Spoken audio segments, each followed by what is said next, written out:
Carrie's Penry liked to say that the sea had two languages. One was bright and obvious, the booming of breakers against the black rocks below her cottage, the hiss of pebbles rolling back into the tide, the yawp of gulls drop-diving for chips on the promenade. The other language was quieter, spoken in ripples, in stray objects, in the half-heard whistles that mingled with wind.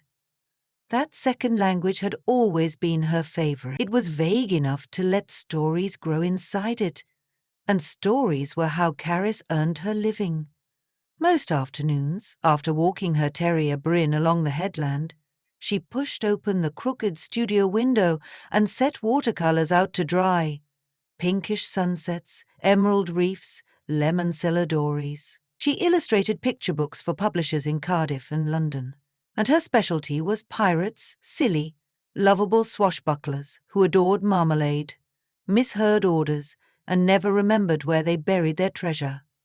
They cluttered the pages with props Caris knew well: copper telescopes, lobster pots, storm lamps. Children always found something new in the details. That was what her editor and the booksellers praised. Those little hidden jokes, they called them. One raw November evening, when the lighthouse's beam kept swivelling across her window like an insistent thought, Caris shut her sketchbook and brewed tea. The kitchen radio was tuned to Channel 16 on the VHF band, the compulsory hailing frequency for anyone working Welsh coastal waters. Caris kept the radio more out of nostalgia than necessity. Half her family had been fishermen. Usually she caught only harmless bits: requests for tide tables, complaints about jammed winches, weather bulletins. Yet that night, amid the normal crackle, she heard something that snagged her attention. "All right, then. Blue Barrels 4 Markham Paint. Midnight run past Montstone. Tell the gull it's fish meal." A pause. A different voice answered, so laconic it sounded bored. "Copy. Gull's hungry. Need the farmer's lorry at the slip by past." Then, before Caris could find a pencil, the first speaker signed off with a code she'd never heard. 3 fins down. 3 fins down. Blue Barrels. Fish meal. It could have been innocent shorthand, yet the tone made her shiver. Deliberate, rehearsed, too secretive for fish prices or engine parts. She jotted the phrases on the back of her grocery list anyway. A minute later the Coast Guard issued routine traffic, and the strange broadcasters melted from the airwaves. Bryn whined at her knee, begging for a biscuit. Caris obliged, but her mind was busy. Monkstone Point lay south of town, where cliffs formed a hook over a pebbly cove accessible only at low tide. Smuggler's paradise since Tudor days, according to local law. That history had inspired half her artwork. Now, maybe the past was repeating under cover of VHF static. She turned off the radio, told herself not to overreact, and went back to her sketches for Captain Waddlebeard's Christmas quest. Yet every time she drew a barrel or a cove, those phrases surfaced again. Blue barrels, gull, lorry. She slept poorly, lulled and unnerved by the surf at once. The next morning in Cardigan Market, she bought kippers and a newspaper. The front page featured nothing about smuggling, only a report on cutbacks to harbour policing. Inside, however, a small column mentioned a rise in catalytic converter thefts, scrap metals, farm diesel missing. The article blamed organised rural criminals. It wasn't proof, but the coincidence prickled. Back in the studio, she phoned her older brother Gethin, who still fished pot crab out of Milford Haven. "Blue barrels means plastic drums," he said when she repeated what she had overheard. "Could be diesel smuggling, could be agrochemicals for weed growers." "What about 3 fins down? Sounds like a private code. Any names?" "Nothing. Just gall and farmer's lorry." Gethin exhaled. "Caris, leave it. If they're serious, eavesdroppers go light on their luck." "I'm not planning to play detective," she lied. "Good. Now, are you coming for Mam's birthday, or are you glued to cartoons again?" She promised she would and rang off, but curiosity filled her head the rest of the day. She began penciling thumbnails for a new assignment, a spring release titled The Buccaneers of Barnacle Bay. and somewhere between panels 3 and 4, an idea broke the surface like a seal. What if, inside her illustrations, she embedded the phrases and locations she'd heard? Not bluntly, but as playful Easter eggs. 3 little sharks, 3 little perched over a labelled barrel, a lorry's wheel half buried in sand. Kids would hunt them the way they hunted for hidden caterpillars in other books. Yet, if an adult with authority noticed and guessed, the drawings might trigger questions about real barrels and real gulls. She could raise an alarm without sticking her neck quite so far out the galley hatch. It was, she admitted, a ridiculous plan. Still, she felt a giddy thrill like sending a message in a bottle. Her editor, Miriam Foster, called 2 days later. "Last month's book is flying off shelves, Caris. We need another pirate caper for the summer fair season. Something with secret codes." She laughed. "You're good at secrets." Caris agreed to a February deadline. After hanging up, she unrolled a fresh sheet of Bristol board, sharpened her dip pen, and inked the opening spread.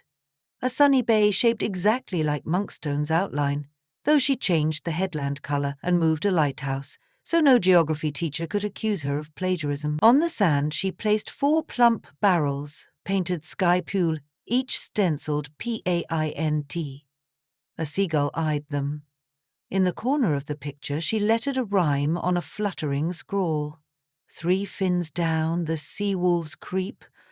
Barrels blue, their secret keep. Barrels blue, their secret keep. The rhyme was perfectly in character for her jolly pirate crew.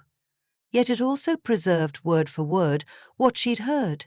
She added a page number tiny enough to be mistaken for Flotsam. 16, the VHF channel. Later, in a cross-section cutaway of the pirate's ship, she penciled a ladder shaped like 3 shark fins.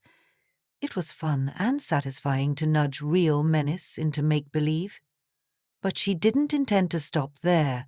She needed an audience with authority, so she posted her preliminary sketches on her private Instagram, which contained as many librarians and teachers as relatives. Her captions spoke about real smugglers inspiring fiction. She tagged the local constabulary account slyly, along with HM Coast Guard's outreach channel. Then she waited. 5 days. Nothing. Hundreds of hearts, yes, but all from design students and mums praising the bright colours. One commenter wrote, "Love the barrels for paint." A second chimed, "We had gulls steal our chips exactly there." That was all. Caris started to wonder if she'd misheard the radio altogether. The sea's second language could be deceptive.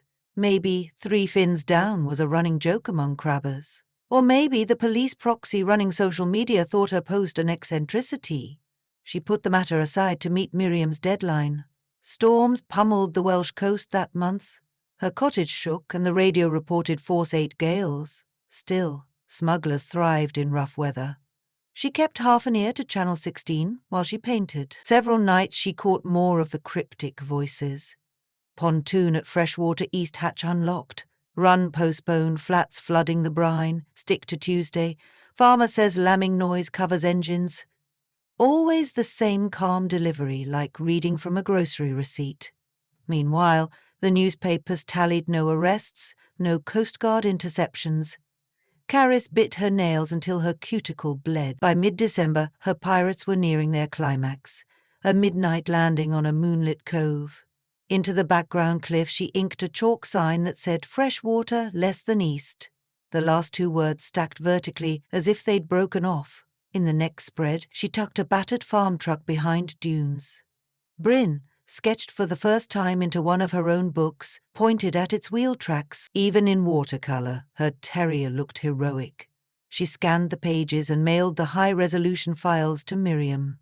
"Exquisite as always," her editor emailed back the next day. "Love the gull motif.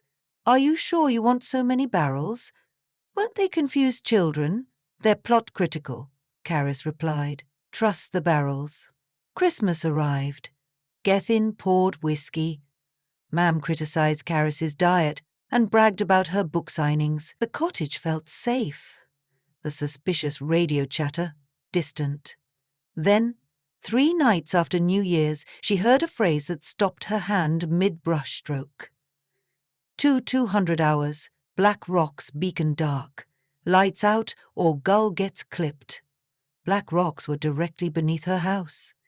Caris's heart thumped. She turned off the desk lamp, leaving only moonlight. Through her window she could see the lighthouse's beam still swinging, but the smaller harbour beacon mounted on a post near the Black Rocks was due for maintenance. If someone sabotaged it, no one on routine patrol would notice before dawn. She grabbed her phone. 999? Ridiculous, if she could offer only rumours. Instead, she called the local Coast Guard station at St. Justinian's. A weary officer answered. "I've been monitoring VHF," Caris said, voice shaky. "I think smugglers planned something under the Black Rocks tonight around 10. Name?" "Caris Penry. I live on Gardiner's Row. I'm a book illustrator, but—" "Slow down. What exactly did you hear?" She relayed the phrases. 22:00 clock hours, beacon dark, gull gets clipped. She added that she'd heard prior references to blue barrels and monkstone. The officer was polite but non-committal. "We'll inform patrol units," he said. "Will someone come?" "If resources allow." "Thank you, Ms. Penry." The line clicked off. She felt foolish and exposed. What if they dismissed her as a crank? What if the smugglers had scanners and knew her address? Yet imagination, once roused, seldom retreats. If her pirate's finale came true tonight, she'd never forgive herself for ignoring it. She pulled on a duffel coat, clipped Bryn's lead, grabbed a small torch, and slipped outside. Down the lane, around the bend. Across wet grass slick as soap. Bryn trotted silently. The wind smelled of salt and diesel. At the cliff edge, she flattened herself behind a gorse bush. 20 meters below, waves surged into fissures. The harbour beacons still glowed red. Maybe the saboteur hadn't arrived. Then she saw a darker silhouette break from the footpath. A man in oilskins, carrying what looked like a telescopic pole. He reached the beacon ladder and began climbing. Caris's lungs seized. She fumbled for her phone, intending to call the Coast Guard again, when Bryn barked one sharp alarm. The man froze, turned his head toward the noise, and sprayed his torch beam upslope. It found her eyes like a truncheon of light. She ducked, but too late. The man descended quickly, sure-footed on sea-glossed rocks. She bolted inland. Bryn ran ahead. Her mind sprinted faster, shredding possibilities. House? No. Shed? No. She lacked a weapon. Halfway across her yard, she heard footfalls behind her. Then a voice, calm, airy, but cold at its core, spoke out of the dark. "Hold it there, Miss Penry." A second silhouette emerged, shorter, broad-shouldered. 2 of them. She stopped. The nearest swung his torch off her face but kept a hand near his jacket pocket. "Evening. Beautiful night." She said nothing. "Shame about that dog spoiling it. Bryn's allowed to bark. Course, everyone's free. But sometimes folks listen to things they shouldn't, like radio." He stepped forward. "You been stirring pot with Coast Guard?" Caris's breath fogged. "I don't know what you mean." He chuckled. "We know your voice. You think they don't share tape with others? Makes comical listening. Children's writer goes detective." "I illustrate," she corrected, bizarrely proud. "I the little pictures." He glanced at her window, where lamplight gleamed on Bristol board. "We've seen your gulls. Clever. Problem is, clever turns dangerous." Bryn growled. The second man produced a length of rope and twirled it like casual skipping. "Tie her?" "Quick now." Caris's pulse roared. She cast about wildly. Hedge, flower pot, nothing. But her own cottage door was ajar. She'd left it unlatched. If she could dash inside, slam it, reach the back staircase, she whistled sharply. Bryn lunged at the shorter man's ankle. The bully yelped. Caris swung her torch like a mace and struck the leader's wrist. He cursed, dropped the torch. The beam jerked sideways, illuminating an upturned wheelbarrow. Caris seized it. hurled it downhill, hoping noise might summon neighbours. Above the clatter came another sound. Rotor chop. A helicopter, search and rescue orange flashed across the headland, spotlights scouring the grass. The smugglers reeled back, blinded. Caris sprinted for her door, bundled Bryn inside. She barely engaged the deadbolt when someone pounded on wood. "Miss Penray, Coast Guard!" She peered through the peephole. 2 uniformed officers, wind-buffeted but reassuringly solid. Behind them, the helicopter's downdraft flattened weeds while floodlights painted the cliff white. The officers swept through, cuffing the stunned smugglers who'd been forced prone. An unmarked Land Rover skidded into her lane moments later, disgorging plainclothes detectives. Everything blurred. She answered questions, repeated the coded phrases, produced her sketchbook as evidence. At last someone gave her a blanket and tea. Detective Sergeant Rian Morgan knelt by the hearth. "We intercepted your call but needed location confirmation. Your Instagram drawings provided coordinates." "Rather brilliant, actually. One of our analysts has twin boys, noticed the barrels and fins. It narrowed our watch list. Tonight's intel clinched it." Caris blinked.